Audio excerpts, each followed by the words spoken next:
we may have discovered the perfect golf tee. Episode 872. This is Golf Smarter. Welcome to the Golf Smarter podcast, Daniel. Hi, hello, Fred. Great to have you on the show. I like having scientists on the show. Thank you for having me. No, I'm excited to be here. Well, here's what's crazy. Now, I've been doing this podcast a long time, and one thing I never would really cover, I kind of always made fun of it, was when I would go to a golf show or something, there's somebody who's like, I've invented the greatest tee ever. And it's like, oh boy, don't quit your insurance job, man. It's like, you're going to be surprised how tough it is to make a living on a golf tee. And here we are today talking about a golf tee. Why? Well, because I discovered this golf tee a couple of years ago on Instagram or something. I just saw an ad somewhere randomly and I'm like, well, that sounds interesting and kind of makes sense, but it's a golf tee, but oh, what the heck. So I ordered a box and fell in love with these tees.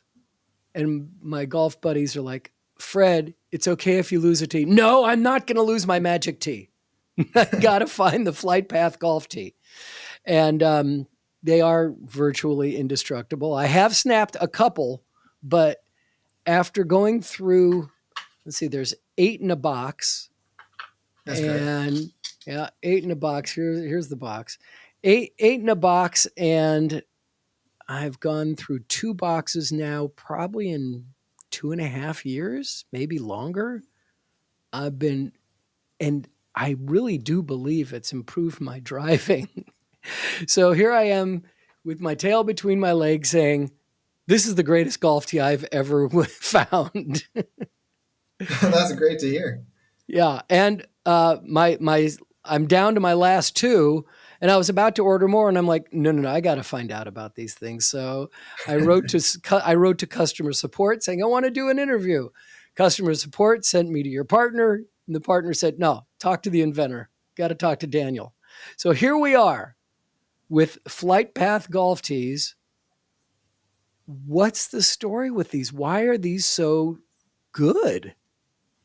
Sure. Yeah. No, I'd love to get in it with you. And like you said, golf tees every year you come back and there's always an interesting type of golf tee that comes out. It always looks a little strange and always promises the world. And it's something that we always come back to year to year. And so with FlightPath golf tees, it's a product where we originally wanted to look at developing a golf tee kind of along the lines where you start to remove as much friction as possible. And in looking at the golf tee, it's a very simple concept that we take advantage of. So if you turn the golf tee and you look at it top down, and every golf tee you ever look at is usually a circle. So in any 360-degree orientation that you're hitting in, you're typically seeing that same amount of friction in that direction.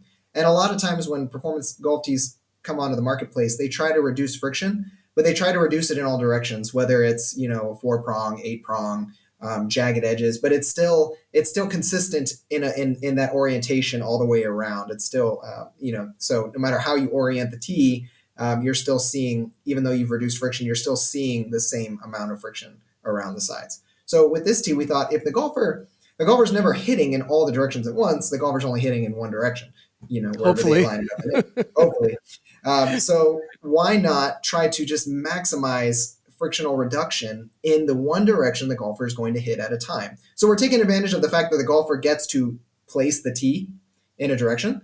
And in that direction, which is the direction of the arrow on the tee, we've removed as much friction as possible without the ball falling off, keeping the ball on, to remove as much as we can to provide the maximum amount of performance that a tee can offer a golfer.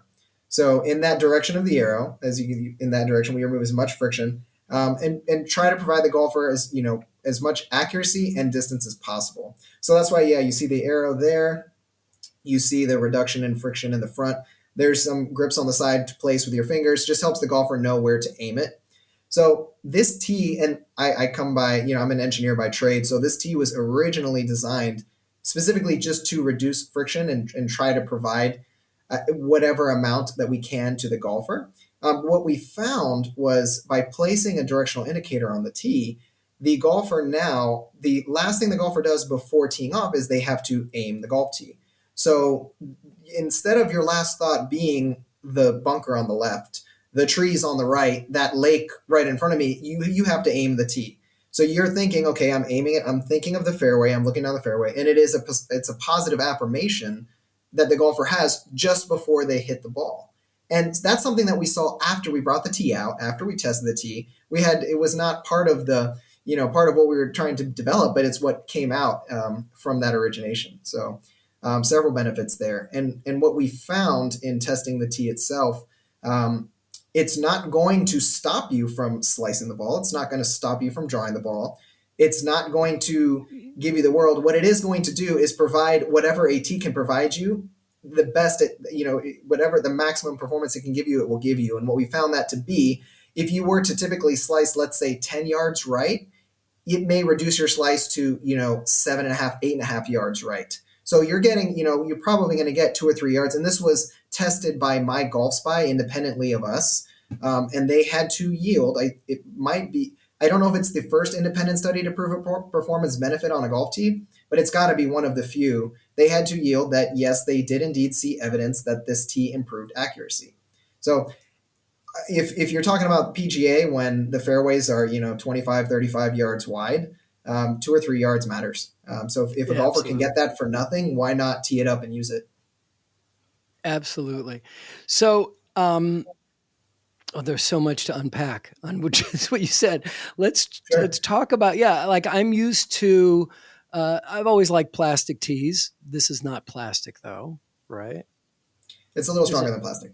It's stronger than plastic. Yeah. But I've always, preferred the plastic tees that have the crown on them.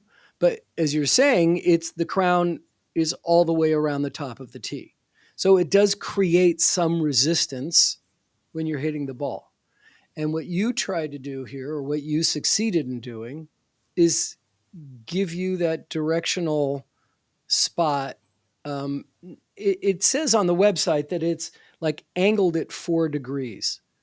Tell me more about that. Yeah. So if you put this tee into the ground at 90 degrees, the ball will stay on. There's enough friction in the front to keep the ball on at 90 degrees, even a little over 90 degrees in the direction you're hitting. However, a lot of times when you're putting a tee in the ground, you don't know if you're directly upright. So we like to recommend you tilting it back just a little bit. And then the farther back you go, you are introducing more friction on the front. However, it's much easier if you just down and slightly back, it's much easier to put into the ground and stabilize the ball. And then again, as the farther up to 90 degrees you go, theoretically more friction you're removing from the front of the golf ball. So Okay, we so typically recommend into the ground slightly back. good, because when I do this, I'm like, okay, I angle it a little bit back towards behind to the back end of the ball. I do angle the tee a little bit. And I don't know why I do that. I think I must have seen it on one of the videos or something. It says to angle it a little back, but you are recommending that you tilt it just slightly back a little bit as opposed to keeping the tee straight up. Yep, that is correct. Yeah, and if you can put it in 90 degrees and get comfortable after a few times, it just takes a couple times to get comfortable with it. I tend to go a little closer to 90 than others. A lot of like my father likes to put it in and tilt it back a little bit. Most people do. I tend to tilt it up a little bit more upright. But it's personal preference. But yeah, we typically recommend, especially for people that are just getting comfortable with, put it in and tilt it back a little bit. Okay. So I can try doing it straight up now that I've been using Yeah. it for a couple of years and have a lot of confidence in it. Now, the other thing that I do generally, I've always kind of marked my ball with a circle around it so that I can align myself when I step up to the tee. And your tee allows me to do an like an additional step, an additional confirmation to make sure that my alignment is where I'm pointing. And it's great to exactly like you said to place it in the ground, and then depending on golfers' routines, some people take 2 practice swings. Some people, everybody has their ritual, so to speak, before they hit. But placing something I like to do is place it in. I have the arrow line, and then I take a couple steps back, and I see my ball, I see the arrow, and I see right where I've lined it up and where I'm aiming it. And then depending on where I'm trying to hit, and then bring that back up 1 practice swing, and then swing away. So it is one additional, if somebody wants that additional, vantage point or marker on aligning themselves, it's a good alignment tool from that perspective. Well, we're always looking for ways to increase our confidence because everybody knows when you're playing with confidence, you're going to play better. So Yep. the fact that it helps you give your alignment to where you want to focus, where you're going to hit the ball, it it definitely does that. It definitely does that. Listen, we're going to take a time out. We'll be back after a couple words from these sponsors.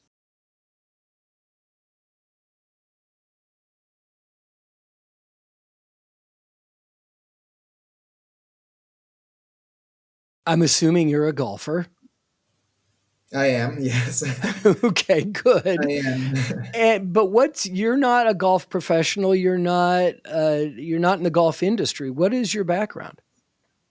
Yeah, so I started playing golf. My dad got me into golf when I was 7. So I Mm, started playing really young, and I played from 7 on through high school golf. Going into college, I got into triathlon and other sports, and I studied engineering. And then finishing my bachelor's in environmental engineering, my interest geared towards engineering. I ended up going back to school for my master's and PhD in environmental engineering, specifically in water and water treatment. mm. But golf has always been a passion of mine. It's always been something there, especially something that my dad and I shared. And being an engineer, my dad being an inventor through his career, the two aligned, and we started talking about this idea of, well, we see that there's been innovation in golf. If we go back 100 years and we look at the golf clubs and what they're made out of and the innovation that has gone into golf clubs. Then you look at the golf ball and you see, what the golf ball looked like, 80 years ago, 100 years ago, and then what it looks like now. The golf tee, you still have a wooden tee that just holds the ball up. It's always interesting to see the different performance tees that come out. So my dad got up the idea of trying to just invent one that reduced, almost completely frictionless. Kind of the idea of suspending it with air, trying some really, out of the box things. And in doing so, we thought, well, let's develop something, that's better than the current standard now as we're working towards that ultimate goal. And out of that is where where FlightPath came from, the concept of taking advantage of that one direction you're hitting, and taking advantage of the fact that the golfer does get to place the orientation of the tee before hitting. And so it really came from your father's idea. He's a tinkerer inventor or a legit inventor. What kind of things has your dad invented that we might know of? Yeah, so he held the patent for fingerprint technology on firearms. He's in criminal justice. He Wow. patented the biomarkers of a human biomarker, whether it be a fingerprint, voice activation, any biological input to a user to control the locking and unlocking of a firearm. That was from 2001 that he had that patent. It has since 20 years on a patent has expired. But he brought that out. He developed it and was in that industry for quite a while. So he Mhm. likes to, and he's an avid golfer his entire life. So upon his retirement and playing golf more, he started looking at ideas and inventions in golf. And me being an engineer, I thought, yeah, I think I can build that. I think I can design that. Let's see how far we can take it. And then from that, the concept of developing a more performance oriented tee came about. So, what was his pitch to you? What was the idea that he came to you saying, "Let's invent a tea"? And you're like, "Dad, you, Yep. you've been on the golf course way too much. What do you mean, Very, let's invent a tea?" very much along those lines. Yes, yeah. He kind of like the idea of when you play base, like the baseball holders that kind of levitate the ball using air. So trying to suspend a golf ball using air, and then all of the extreme complications with a club that comes into contact with a piece that has mechanical components that blow air. So we made a couple prototypes that suspended a ping pong ball to start, and then looking at the impacts of what a golf club is going to do to what we're using, how are we going to pressurize it, what lines do we need to take, and in that process is when we developed, let's improve the current standard of a golf team now as we work towards building something more out of the box, something a little bit more, in that other end of the spectrum. So that's where, as we see FlightPath come out, and the development of FlightPath, and really just a father-son invention that really got an opportunity to grow, where we got a chance to launch it at the merchandise show down in Orlando, and kind of just introduce it to the world. And the arrow was put on the golf tee specifically just to identify the direction that the golfer is going to get the most performance from. By putting an arrow on a golf tee, you make a lot of people angry, specifically in terms of thinking that it is not USGA conforming. So in the rules of golf, USGA states that you cannot have a directional indicator on your golf tee. However, this golf tee, because when the golfer addresses the golf ball, they can no longer see the arrow, I have USGA conformance on the product. So if this arrow is big enough to where you could see it while you're addressed at the ball, ready to hit, it would be an illegal golf tee. But because you cannot see the arrow, it's small enough, I do have USGA conformance on it. So we get a lot of people coming to us, not even asking, telling us that the product is illegal, that we don't have USGA conformance, that it can't be used, and we are constantly letting people know it is USGA conforming, or the correct statement that we're allowed to use, it conforms to the rules of golf. So I've been in contact with senior staff at USGA. They get calls quite often from FlightPath, Oh my and gosh. having to confirm to users that yes, it is conforming. It can be used in any tournament. It can be used on the PGA. It's fully conforming. And we've had, having there's certain USGA wants you to use the statement, it conforms to the rules of golf, but people are comfortable hearing that it's USGA conforming, or wanting to see USGA logos or markers, which USGA does not allow. So it has been a very difficult process to educate the consumer that this is indeed USGA conforming, it can be used, and that it is not an illegal tee, in which a lot of performance tees are in the realm of illegal tees. Where to go with that one? I've always kind of shook my head, and like, really, the USGA is that uptight about things? Come on. But yes, this is golf, and people do get uptight about rules and things like that. So I'm not going to go there. But how come it's legal then to mark your golf ball in which direction you want to go? Why is Yeah, that I legal, mean, but it's not legal on a tee? I don't. It's like, what? right. Yeah, and if you were to make a golf tee where the arrow sticks out across the golf ball front and back, where it can be seen at address, that would be an illegal golf tee. Right. But if you use any golf tee, and they have a line on a golf ball, you don't even have to put one. Most manufacturers have some sort of marking that's a straight line that you can use to set it up in the direction you want to hit when you're hitting off the tee. Because that's the only time, really, that and putting, that you can move the ball and adjust it. That's So right. Yeah, why is that a problem, that it's okay on the ball, but it's not okay on the tee? I don't get it. I agree with you. Oh, great. Thanks for the explanation. So how many iterations? I'm kind of hung up on this thing about the ball floating in the air. But if you've ever seen a ping pong ball, floating on air, it doesn't sit still. It's moving, right? And That's right. so how far did you go with the air concept before you went, this will never work because the ball's not sitting still? Yeah, we got it. So, and of course, that is not. There's still friction on the ball. There's still friction there. It's not completely frictionless. Right. But we did get it to the point where the ping pong ball is slowly rotating, suspended just above the platform of which we designed what you could call a tee. It didn't look like a tee. I And bet. the design, right? It was almost a two-part tee, because we had it. We had the apparatus, so to speak, was one component of the base, and then there was an attachment on top which kind of directed the air up. That piece would snap off, so that when the golfer made contact, instead of destroying, the fan, the components, that top would come off, the fan would stay fine. And we got that to the point where we prototyped the ping pong ball comfortably, and making contact comfortably with the ping pong ball and the piece coming off. But then And the ping pong taking ball getting that, smashed. right. Yeah. And there were actually several iterations. The flight path, I think we went through 7 iterations before we aesthetically got to what you're holding in your hand now. So the concept was the same, the contact points stayed the same, but aesthetically, how we got to that arrow, the finger grips on there, that design, that shape, and that exact amount of friction in the front versus the friction on the sides. So there were about 7 iterations to get to that point.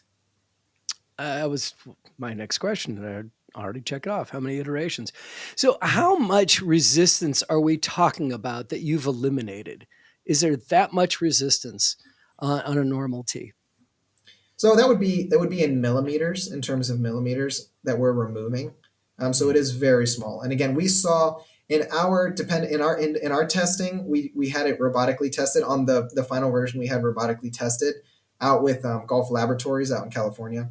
So we were able to see just under 2 yards of a performance benefit as far as direction goes. But our higher performance benefit was when the golfer was drawing or slicing on the ball. So looking at the accuracy of if the golfer were to come, depending on their angle coming in, how they slice and how they draw, going from whether it being a 10-yard slice or draw to, yeah, like 7.5, 7.5, 8 yard draw. So seeing 2 to 2.5 yards closer to the line of center dispersion, like if we're looking straight out, how far off of center dispersion you are. And then the more exaggerated the slice or draw was, the higher amount. So if we saw 2 yards on a 10-yard slice, at a 20-yard slice, we'd see, 2.5, 3 yards of improvement less. So instead of slicing at 20 yards, you're slicing at 16.5, 17. If you're slicing at 10 yards, you're seeing 7.5 to 8. So the discrepancy got wider as the slice or draw got bigger.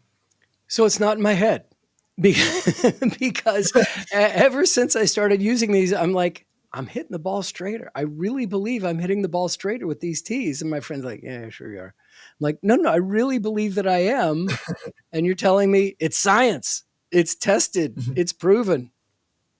Yeah, it was nice to, we can, as the developer, and as the company, we can yell it from the top of the mountain, and I don't expect anyone to believe that because we're the manufacturer. So it was Right. very nice. When My Golf Spy, I think it was November 2021, they came out and they did. We didn't know until they posted on their social media they were going to do a golf tee test. So if you look online, My Golf Spy golf tee test, they tested the product against a wooden tee, and they chose, I believe it was 4 yards more in martini tees. They listed the claims that all the products make, and they, for themselves, decided to put it through their own independent testing and see what results they came up with. So in that testing is where they did have to yield that, in fact, they found evidence to see that it does improve accuracy. So when that article came out, it did, it really was like, okay, we're not saying it. Other people have tested it. They're looking at it, and that's what they found. So Well, I'm saying it too. I'm also saying that to buy my next box, I need to stop right now and take another commercial break. So we'll be right back.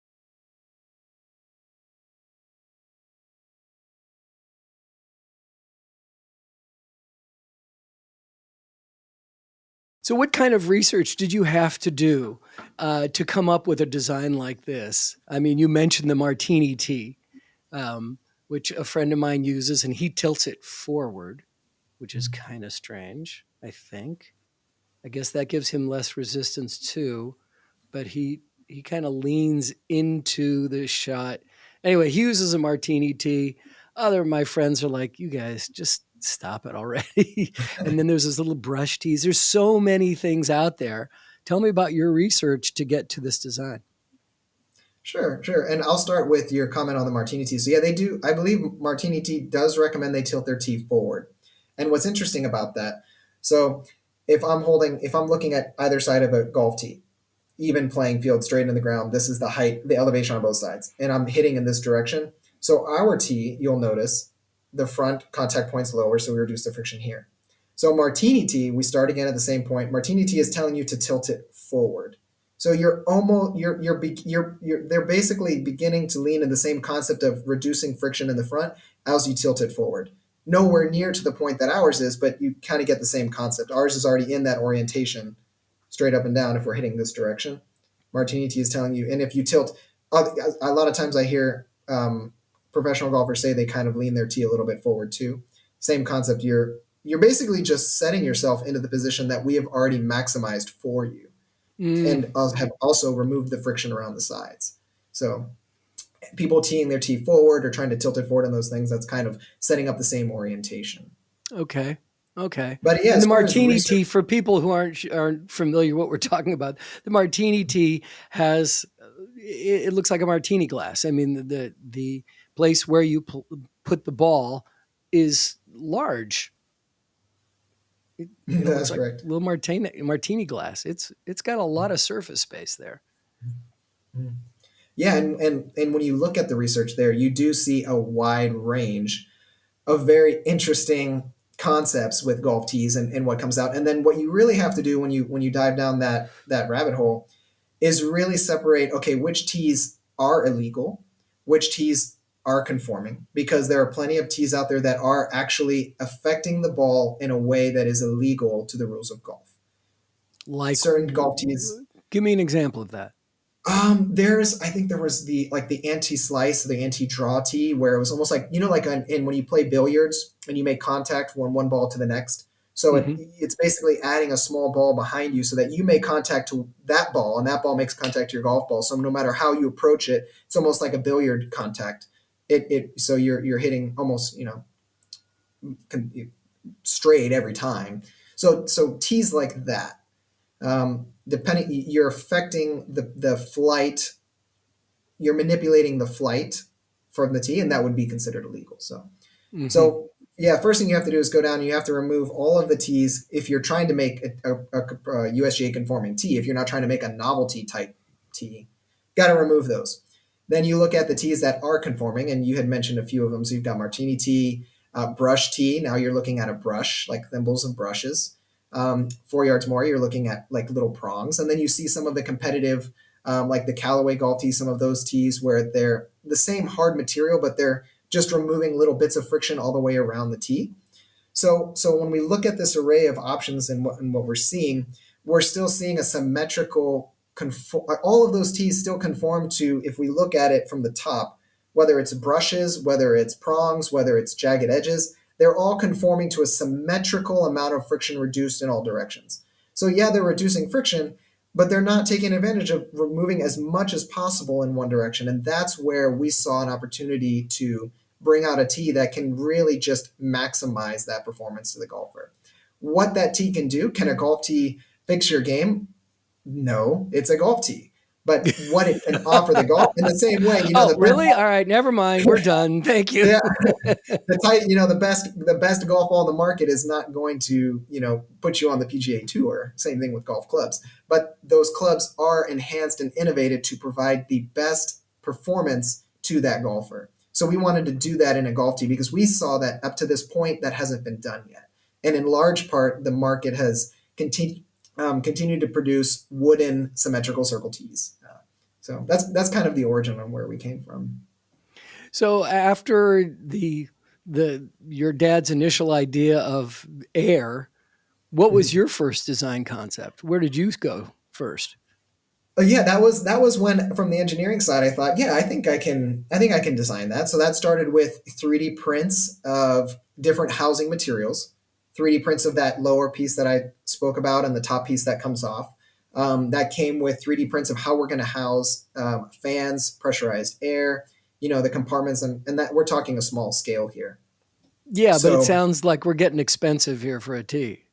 we are, and you can basically correlate that expense with the weight of what you're trying to lift. So you can imagine lifting a ping pong ball compared to a golf ball. You can see where the price discrepancy comes in. So Yeah, yeah. that was certainly a factor of, let's lean towards improving the current standard of the market before we go, too far too far out of the page.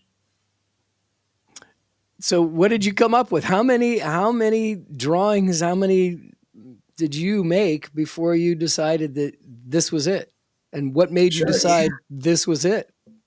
Yeah, and it's funny because once we transitioned from when we decided on this concept and the first iteration of what you're holding came out, we had already gone down to several other designs of that other iteration, but that first iteration of the FlightPath tee, that took quite a while. There was quite a lot, and it's just a golf tee, but the amount of drawings and work, because we went down to the millimeter on those contact points, half a millimeter. I hate to interrupt you, but spatial, I don't think your dad would appreciate you saying it's just a golf tee. right? The amount of time and energy you guys put into this is more than Right. just a golf tee. Well, it's so interesting to see how much goes into, a small package and then what actually comes out, right? And a lot of drawings, seven iterations. Each iteration had its own set of drawings, had its own set of printed 3D prototype tees that came out, were tested, and then revised and fixed. So I mean, each time we stayed on the 3D printing modeling side until we came up with that aesthetic design that we wanted before we decided to invest in mass producing these, something that more permanent. But quite a lot of drawings, quite a lot of back and forth with CAD and modeling and 3D printing. And is this the kind of tee that's going to help you retire? Your dad's already But retired, so what about you? right, right. Well, I have and I have a huge passion in engineering. I enjoy and passion projects and designing and innovating things. So certainly in the golf space, FlightPath golf tees are out now, but we are FlightPath Golf. So we are looking at adding innovation to other products on the golf course. That being golf balls, that being golf clubs, and some other things. We're kind of diving down the avenue right now of looking at some innovative things for golf balls, stuff that I can't really disclose right now. But yeah, so basically applying similar concepts, finding where we can provide value and performance to a golfer through their equipment, and seeing where the current standard is now, and applying those same techniques to getting the golfer more. So no, it's definitely something. It's a passion, it's enjoyment, and it's something from a life standpoint and a purpose standpoint. It's really enjoyable to do that, and it's nice to bring those things out and see it have value in the marketplace. So it's nice to hearing you say that it's helped your game. That's what we're trying to do. That's everything. Incredible. All right, listen, we're going to take one more time out. We'll come back and wrap this up right after we hear about what's going to be on Golf Smarter Mulligans this week.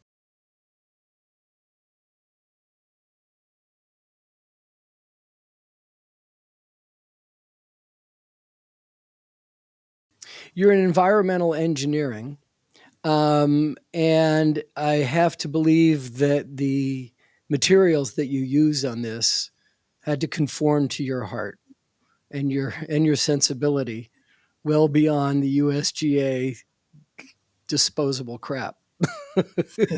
Right? So tell me about why you chose to use these materials and what their impact is on the environment. Sure, yeah. So the flight path golf tees are made out of a polycarbonate material, and when you look at the types of plastics and the type of material that go into plastic golf tees in general, a lot of times they are, I wouldn't say diluted, but there's fill material that gets added in to the plastics.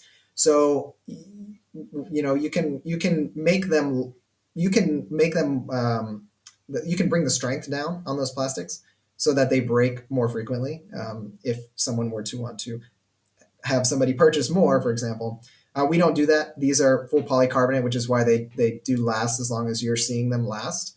We do see them wear down more with irons, as to be expected. The impact from an iron does more damage on them than with a driver. But no, we wanted to make sure we went with a material that provided a golfer the opportunity. You buy one package, it's a premium product, and it's going to last you as long as we can possibly get it to last you. So we stayed the route of going a much more durable material. We don't add any extra fill, so it's a full polycarbonate material. Well, like I said, there's eight tees in a box. I play around 50 rounds a year, and I've only been through two boxes in a couple of years. So that's testimony right there. I have snapped a couple, and it always shocks me when I'm like, "Whoa! I snapped the tee. It really does break. That's amazing." Um, so the ones that I purchased, what are the varieties that you have available to you? Because I buy the 2.75-inch tees. Mm. Yeah, and And and yeah, tell me about that. that 2.75, that's our regular size. That's the regular standard size of a regular long golf tee. It's the Hmm. size that I use as well. So we started there, the 2.75, and then we brought out a longer tee. There was a desire to have them longer, so we went to a 3.25 inch as well.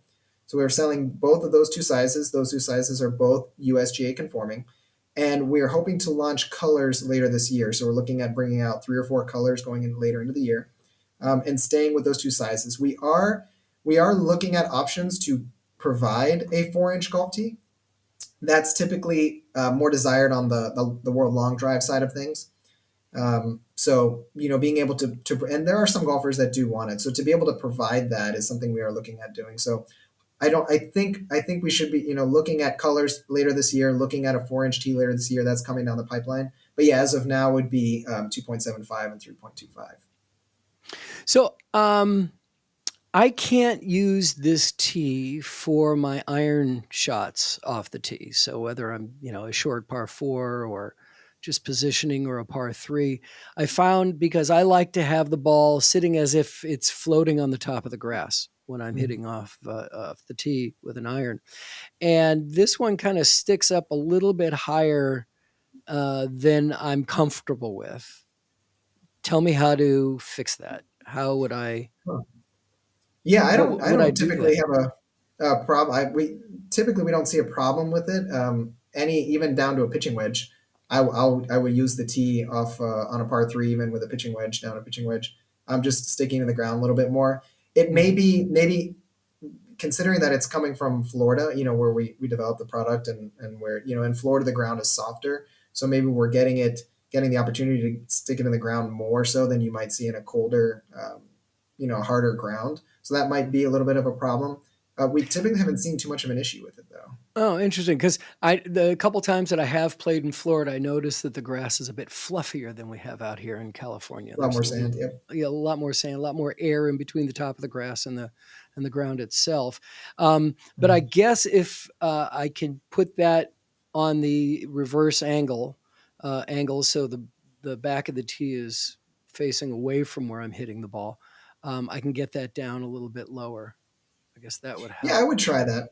I would But try that. then what it does is, doesn't that create resistance from the tip? If I'm putting it on an angle, I'm trying to show you. Mhm. If you angle it back too far, then all of a sudden you're You're hitting a introducing friction. yeah, Yep. you are introducing friction. I think Yeah. the So as you issue start to is tilt back. the arrows to me is what keeps me from doing it, but maybe not. How would you help me resolve that? Yeah, I would say if the golfer prefers to be just touching the grass off of a par three, they are going to have trouble teeing it up with this tee. Um, any golfer that if it's a quarter of an inch or high or higher, you can get there with this golf tee. If you're going below that, it would be a little bit difficult to do so. I Yeah. typically don't. If I'm on a par three, I want all the height I can get with my iron, so I typically take advantage of it. But others do prefer. Some people don't even like to tee up their irons. So that may be a little bit more difficult. I can see where you'd have a little bit of difficulty with it. Yeah, interesting. You mentioned doing longer tees, 3.5 inch and 4 inch, and the 4 inch you mentioned World Long Drive. Tell me about the success that you've had with the World Long Drive and using of these tees.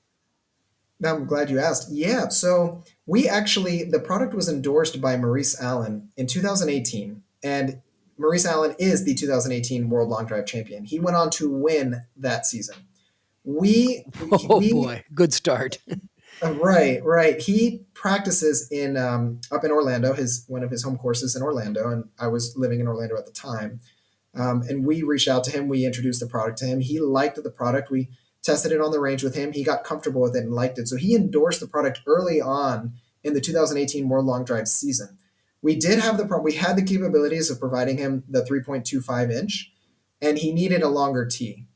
So we custom designed 4-inch tees for him, had the 4-inch tees USG, or I believe it was 3.5-inch tees, USGA certified. So we were able to produce not on a bulk manufacturing scale for large sale, but we were able to produce 3.5-inch tees, get the 3.5 USGA conforming to provide him to use in his competitions, which he did use throughout the seasons. In 2018, however, it was still very much, we had just introduced the product to the market earlier that year at the trade show in Orlando at the US PGA Merchandise Show. Mhm. And we were still very new. I think we were still in our original packaging. We weren't in the packaging you're holding now. So it was one of those opportunities that really came and went. Having somebody like him endorse a product, like the product, use the product, and then win the World Long Drive that year Wow. really would have, pun intended, teed up a company to really run with it. And that opportunity from a marketing standpoint came and went.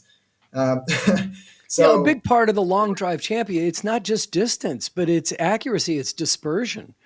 So I'm sure that that's one of the things he noticed immediately is that he was hitting the ball straighter, right? that's right. They have to stay inside the grid or else the shot it does not count. And if you Right. watch a long drive competition, a lot of those shots, they put a lot of power behind there. A lot of those And a shots are lot of going left spin. and Yeah. right. A lot of spin. So he tested it himself. He enjoyed it. He personally enjoyed the product, used the product, endorsed it through the season. And yeah, aside from some very minimal marketing efforts coming from an engineer at the time, at the time when this was still IG Innovative Golf Products prior to bringing out FlightPath Golf on its own, that opportunity really did come and go. But it was nice Wow. to see the success, and it gave us a lot of confidence seeing a top level athlete use it and perform the way they did with it. It really gave us confidence to drive this thing out more.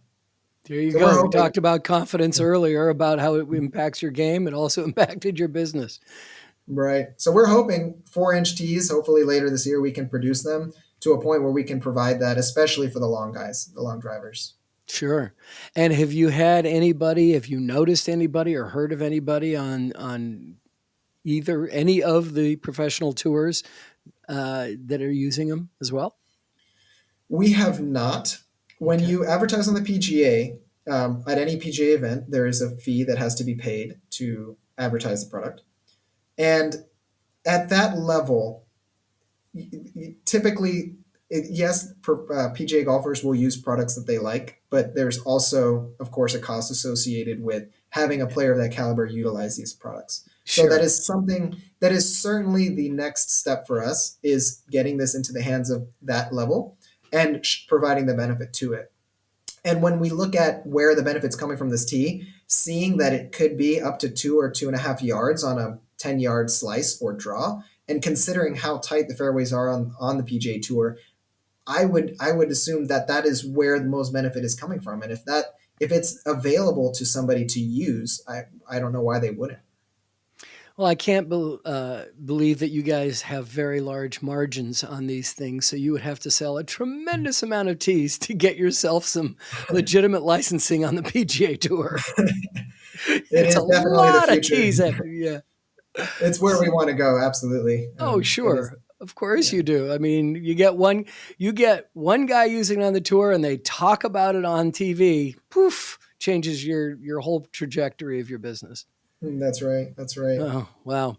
Well, I really appreciate your time. And I'm so glad that we had this conversation, because now I am definitely going to, I was like, okay, I've gone through 2 boxes. Do I really need to do this again? And let me investigate this a little bit more. And I am absolutely convinced and would highly recommend to anybody listening, if you're looking for a little more accuracy on your drives and possibly a couple extra yards, I can't believe I'm saying it, but this tee is going to help. It's the FlightPath golf tees from flightpathgolf.com, right? Thank you, Fred. Thank you. Oh man, it was just great to talk to you, Daniel. I loved the story, and I wish you all the luck in the world. I hope that you guys continue to make more products and have as much success as you've had with this one. Thanks so much. Thank you very much, Fred. Thank you for having us on.